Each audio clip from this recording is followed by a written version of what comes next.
We're up to chapter 3, Mishnah number 18. Like Mishnah number 17, this is authored by the great Rabbi Akiva. And we'll read it quickly and we'll try to dig into this very deep message that he shares with us. Hu haya omer, Rabbi Akiva would frequently say, Chaviv adam shenivra b'tzelem, beloved is man for he was created in the image of God. Chi b'yaser nodaslo shenivra b'tzelem. It's indicative of a greater love that it was made known to him that he was created in God's image. Not only was man created in God's image, but man was told, you were created in God's image, as the verse states, for in the image of God, he made man. So this is the first idea. Man is beloved above all other species because man was created in the image of God. And not only that, this was multiplied by the fact that he was told that he was created in the image of God. Number one. Number two, Chaviv in Yisrael. Beloved are the people of Israel, shenikru banim lamakom, because they're described as children of God. In addition, they were told that they're children of God, and that multiplies their belovedness even more. Quotes the verse, Shenemar, as it says, you are children, you are sons to Hashem, your God. And finally, Chaviv in Yisrael, beloved are the people of Israel, shenasalem kli chemda, that they might give us the Torah, which is a cherished vessel. In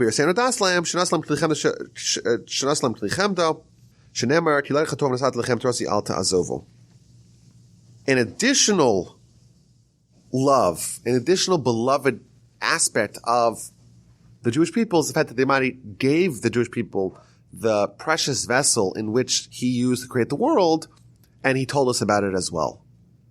So this is the idea of Rabbi Akiva. It's a very deep idea, and we have to try to understand what the message is. He's describing 3 levels of belovedness. It's a very positive message. That number one, man in general, humankind is beloved because we're created in the image of God. Not only that, we're told about that. The Jewish people, well, we're the chosen people, and we're described as children of God. And that's another level of love. And not only that, we're even told about it. Moreover, the Jewish people are beloved because we were given the Torah, the vessel in which the world was created, and we were told about that as well. So there's a few important points before we dig into the particulars of this message. First of all, each one of these ideas, we're created in the image of God, we're called children of God, and we have the Torah, we have the vessel that God used to create the world, the cherished vessel. Each one of these 3 things, it's not just that we're beloved as a result, but we're doubly beloved because we're told about it. We're informed about it. Meaning that when the Almighty said to us, I love you, you're like my children. Or the Almighty told mankind, humankind, I love you, you're created in my image. It wasn't just that we were created in His image, we were told about it. He gave us a gift, so to speak, and He told us about it, and that increases, that multiplies the relationship that engenders. And there's a very deep point here. What Rabbi Akiva is telling us is that we're special. We're special on a species-wide level, first of all. This is not limited to the Jewish people. All humans are special. All humans create the image of God. Beloved is man, not just the Jewish people. That's the first idea. If you're a human, you're special. If you're Jewish, well, then you're part of the chosen people. You're special. Because you're called children to God, and you're given the Torah. The message is that you're special. But then he adds, the Almighty told you about this. He told you that you're created in the image of God. He told you that you're His children. He told you that He gave you the Torah. Meaning that we're special, but we won't necessarily recognize that we're special. And God had to tell us. If He didn't tell us, we might not necessarily know it. Which means, to be a human, what does that mean? It means that out of the trillion species that exist on our planet, you're a human, the only one that is created in the image of God. Now what that means is a question we're going to ponder. You're the only one that's created in the image of God. No other species is created in the image of God. Every human, the worst human possible is better than the best animal possible because you're a different level. You're created in the image of God. Animals are not. I think today, a lot of people kind of get those things mixed up. Like, why are humans special? Like, why are we eating animals? So the Torah, of course, tells us that we have to be merciful with animals. The Torah tells us that we can't cause undue, unnecessary pain. But the idea of us wearing leather shoes and leather belts, some people have a hard time. Why? Why is that right? Why is that just? Why is that moral? And here we find the answer. Man is created in the image of God. Animals are not created in the image of God. Animals are created by God, but not in his image. And therefore, there is a qualitative difference between humans as a species, towering above all other species, and we might not necessarily realize that. And God says, okay, I'm going to tell you this message. It's important for you to know that, number one. In addition, the Jewish nation, we're told here, we're children of God. If we weren't told it, we may think we're not that special. And in fact, if you look at it out of history, the most persecuted people of all history are the Jewish people. And therefore, if you were to kind of not be given this message, you're special, you're chosen, you're the children of God, you may think that we're the ones that God dislikes the most. That's what you would think. Look at our history. Look at what's happened to us. Look at the litany of persecutions, of expulsions, of terrible things that happened to our nation. If we weren't told this message, we wouldn't know it. We'd think we're not special. And now we have some work to do. Okay, if we are special, how did those things happen? That's kind of the next level of the question. But we are special. We're children of God. And God says, I'm going to tell it to you. Otherwise, you might not know it. In addition, Torah, here it's described as the cherished vessel that God used to create the world. If we weren't told the power of Torah, that it's a cherished vessel that God used to create the world, we might not know that. We might say the Torah is God's tool to make me miserable, to govern every aspect of my life, to be a draconian system of laws that tells me all things I cannot eat. And I'm hungry, and I very much desire all these stuff that I want to eat.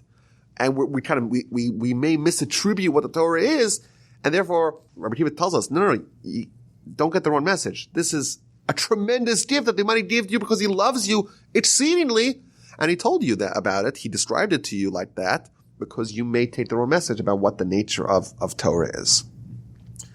Now, so what are these three themes in general, and what's the connection to these three themes, and what are they connoting? So one of the commentators, we started off chapter 3 in Pirkei Avos with the teaching of Akiva ben Mahalalel. It's one of the most, maybe more depressing teachings that we've read. It's a very valuable teaching, but it's not a very inspiring one. It's a valuable teaching because it tells us the tools to not sin. It's not inspiring because it's telling us, you're not that great, you're not that special, you're not that unique. Your destiny is not that glorious. That's what he tells us. He tells us, Akiva says, listen, look at three things, you'll never sin. Know from where you came, know to where you're going, and know from whom you're going to give an accounting and a reckoning. Where do you come from? What's the primordial origin of man? A putrid drop. The biological origins of your body, not that glorious. Where are you heading to? A place of worms, dust, and maggots. We're going to be buried in the ground, and what's going to happen of our biological self? Know before whom you're going to give an accounting and a reckoning? Before God. If you keep these three things in mind, you're not going to sin. So he's telling you, you're not that special. You came from a shameful origin. You're going to a shameful destination, and you're going to have a lot of work to do to defend yourself before God. And who are you compared to God? That's the message that we start off the chapter with. Comes along Rabbi Akiva, okay, I want to balance this out. Not only are you special, you're very, very beloved and special. You are valuable. You're a human. You're created in the image of God. Yes, of course, both of these things are true. Our biological origin is very unimpressive, but what about our spiritual origin?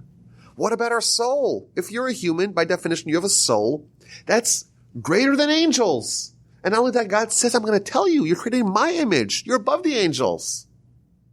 This is like the duality, the bookends of the chapter are giving us this balanced message. Our body's origins, very shameful. Our soul's origins, the loftiest of the loftiest that we can fathom, in the image of God. That's the counterweight. Similarly, where are we going to? We're going to a place of worms and maggots, right? But that seems to kind of denigrate who we really are and where we're going. But if we are the children of God, like the second part of our mission tells us, we're not just going to disappear into nothingness.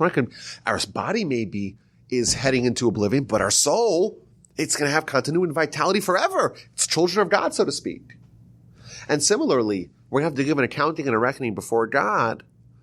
Well, how do we make sure that we're armed, we're prepared? The Almighty gave us this precious treasure. He gave us the Torah, and the Torah is our roadmap to navigate this confrontation that we're going to have with God. So one of the commentaries shares a very interesting idea to show that there's a certain counterweight, a certain counterbalance between the beginning of the chapter that kind of highlighted all the flaws and all the shameful parts of who we are. And now let's focus on the other side. And those two together, that's a healthy attitude, to realize that we're a dichotomy, we're composed of opposites, of things that cannot be more different, the body and the soul. And that's the conflict that we're living our lives between. We're strung between the putrid job as our origin and no, we're created in the image of God. Those two are both true within us. We're going to a place of dust, worms and maggots. We're the children of God. We're going to have to give an accounting before God. We have the precious Torah to navigate that confrontation, that challenge. So what are these three themes? What is this idea of the image of God? And again, this is an interesting introduction because it pivots then talk about the Jewish people. The image of God it's universal. Rabbi Akiva is speaking to us, to the Jews, but he's telling us, yes, you're the chosen people, but you're also part of the chosen species. And that is a universal thing. Every human is created in the image of God. But what does that even mean? It's a very problematic statement. The image of God doesn't have an image. It's one of the 30 principles of faith. God doesn't have an image, doesn't have any form, doesn't have any bodily character or overlap. It cannot be something which is in appearance. God has no appearance. God has no body. So when we're in the image of God, it cannot mean literally the image, the visage, the countenance of God. God doesn't have a countenance. So it can't mean that. Well, maybe God is intellect and we're intellect. Maybe it's kind of the more sublime levels. And that's what it means that we're creating the image of God. The problem with that is that when it says that humans are special because we're created in the image of God, it means that we're more special than angels. We're the only things that are created in the image of God. And if it was highlighting our intellect, well, you know who has greater intellect than us? Angels. And therefore, when it says that we're created in the image of God, it cannot mean that just as God has intellect, we have intellect. And consequently, it's a major discussion. One of the big questions, one of the big dilemmas of Jewish theology and Jewish philosophy is the question of understanding what exactly it means man is created in the image of God.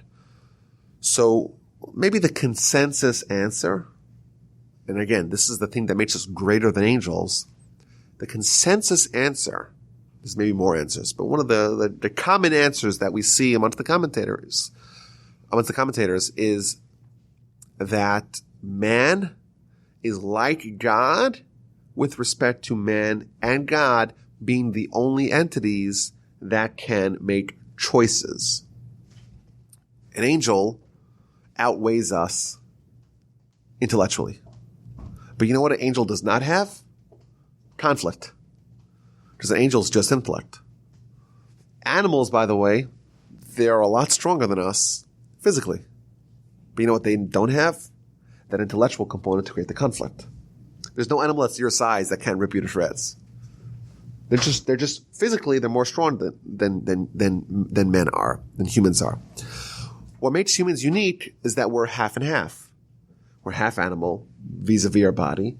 We're half angel vis-a-vis our soul. And that creates a hybrid existence that creates conflict, but also creates the capacity of veering to one of these sides. We could choose to favor one side. We could choose to favor the other side. We call that, on the big scale, so to speak, we call that free will. And like the Rambam says, free will exists on many different planes. There's free will on like an individual choice. There's free will on a more like kind of life perspective. And there's all levels in between. He says there's 4 different levels of free will. But the point is that we are a conflicted entity, and therefore our destiny is not set in stone. You know, an animal is born an animal, dies an animal. An angel exists solely as an angel. It cannot choose to be anything else. A human could choose to be an animal, could choose to be an angel. And that, of course, is the big picture of what they are physiologically, but that creates the ability to have free will. And what we're saying over here is that man created the image of God. God, of course, ultimately made the choice to create the world and has all the power coalesced within him to make all the choices. However, he created man in his image, meaning that he outsourced to man some of the decisions that happen in the world. Who decides what's happening in the world? Of course, God, but also mankind. The animals don't have a say. The angels don't have a say. Only man who's created in God's image has a say outside of God. So that's the most common idea, understanding of what this means. And therefore, not just Jews, all of humanity are created in the image of God. All humanity has free will. There's a lot of Kabbalistic undertones in this idea, man being created in the image of God. And I want to share a little bit of a perspective about some of these ideas. So some of the commentators tell us that man is created to resemble God. And the way it's couched is that man is the only animal or the only physical being in this world that walks erect, whereas all the animals are bowed. Meaning that man originates from heaven, and therefore man is trying to kind of go back to its source. The animals originate from the earth, so to speak, and therefore they're going back to their source. But that kind of demonstrates a certain superiority that man has over animals. Man's the master over them. Man dominates them. Man controls them in a way that, so to speak, resembles God's dominion over all.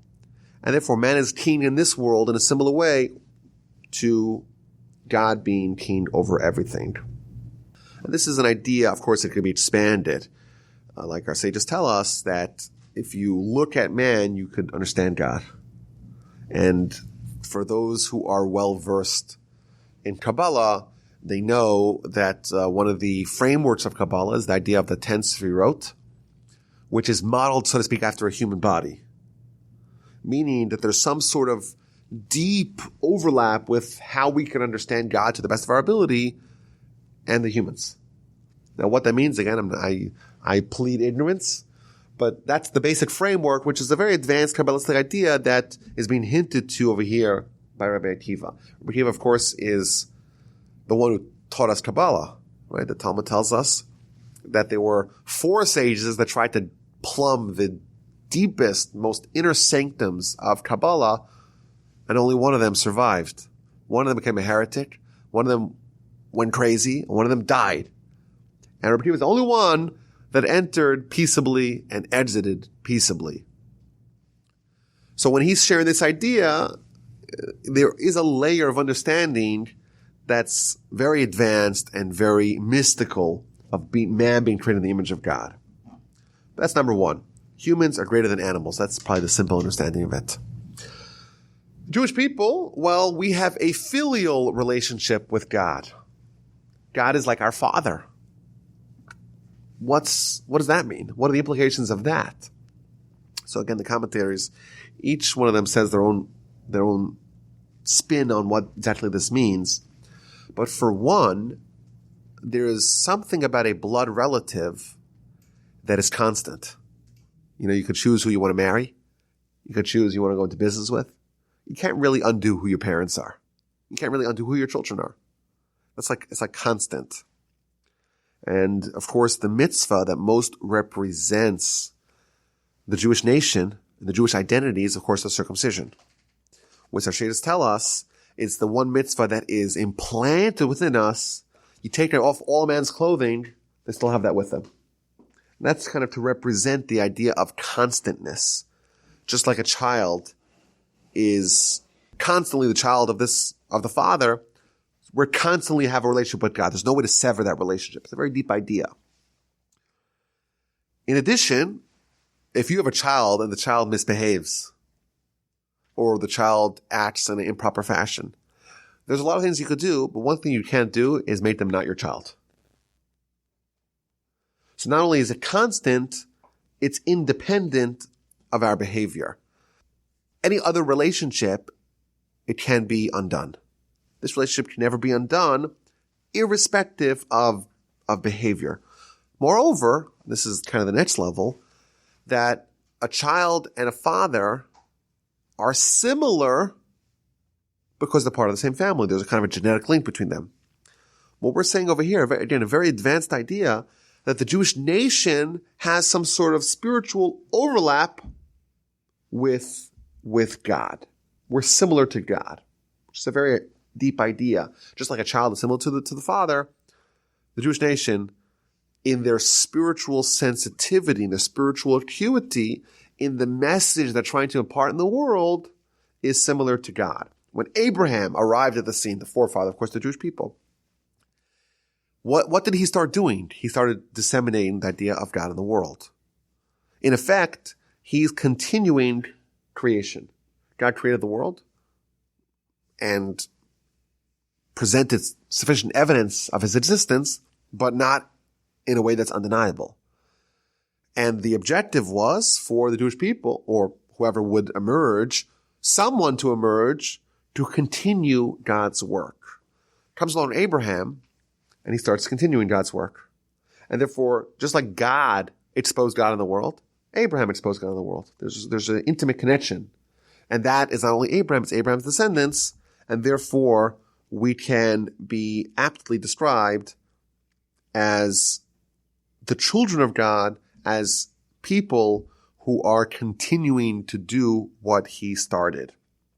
And finally, we have the Torah. The Torah is a cherished vessel that God used to create the world, and that he gave to us. So what exactly does this mean? We have, again, a variety of particular examples to express this idea from the various commentators. So, for example, the Rabbeinu Yonah tells us that it means three different things. Number one, the tool that God used to create the world was the Torah. Number two, the objective of the world was so that people should obey the Torah. Number three, that everything in the world is there to aid, either directly or by extension, the people that are upholding the Torah and studying it. Which is a very advanced idea. It might sound a little bit, you can see how people can take it the wrong way. Everything in the world was created solely to help those that are studying Torah. Not directly, but indirectly, which is a very powerful idea. But generally speaking, what does this mean? That we were given the tools that God used to create the world.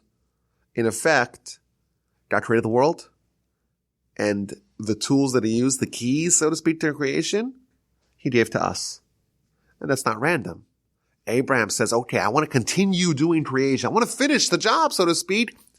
And again, there's an internal continuity here. Man has free will, therefore only man can do the work of God. Only man's in the image of God. That's point number one. Point number two, well, who stepped up to the plate? Abraham. And therefore Abraham is continuing God's work. He's like the child of God. And therefore his people that he spawned, they're going to be the ones who are going to continue his work. Well, how are they going to do it? They're going to do it because they were given the keys that God used to create the world. They're going to be given those same keys to finish the creation, to complete the creation, to bring about the perfection. Now, this has some perks. If you have the blueprint, if you have the keys to creation, well, then creation is subject to you.